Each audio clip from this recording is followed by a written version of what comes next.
আসসালামু আলাইকুম রহমতুল্লাহ। আজকে একটি যে ডোনার ক্লাবের কতটুকু দায়িত্ব বোধ থেকে যে তারা কার্যক্রম পরিচালনা করে সেই রকম ভিডিও নিয়ে আমি আপনাদের মাঝে এসেছি। গতকাল একজন অসুস্থ রোগীর জন্য, অর্থাৎ 5 পয়েন্টের নিচে তার হিমোগ্লোবিন থাকা অবস্থায় সে খুবই অসুস্থ, তার জন্য ও পজিটিভ রক্তের প্রয়োজন হয়। তাৎক্ষণিক মুহূর্তে আমি একটি ও পজিটিভ রক্ত সংগ্রহ করে রাখি যে সকালে গিয়ে তাকে দিব, কিন্তু তার হঠাৎ করে এত বেশি প্রচণ্ড পরিমাণে জ্বর থাকা অবস্থায় তার রক্ত নেওয়া হয়নি। কিন্তু কি করব, এদিকে রুগী খুবই অবস্থা খারাপ, অনেক অসুস্থ।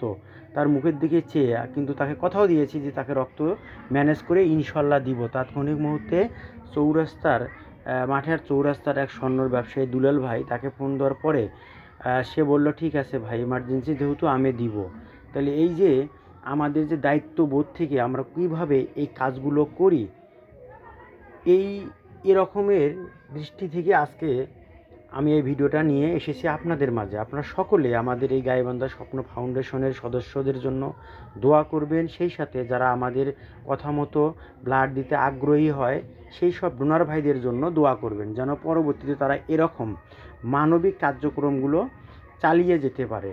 আর আপনারা জানেন, আমরা এই আলহামদুলিল্লাহ আপনাদের সকলের দোয়ায়, সকলের প্রচেষ্টায় আমরা 3003 ব্যাগ রক্ত দিতে সক্ষম হয়েছি।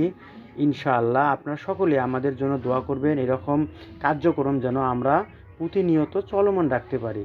এটাই হচ্ছে ভাইয়ের দোকান। আপনার ভাইয়ের দোকানের জন্য দোয়া করবেন, তার দোকানের যেন ভবিষ্যৎ খুবই ভালো হয় সেজন্যে তার জন্য এবং তার দোকানের উজ্জ্বল ভবিষ্যৎ কামনা করবেন।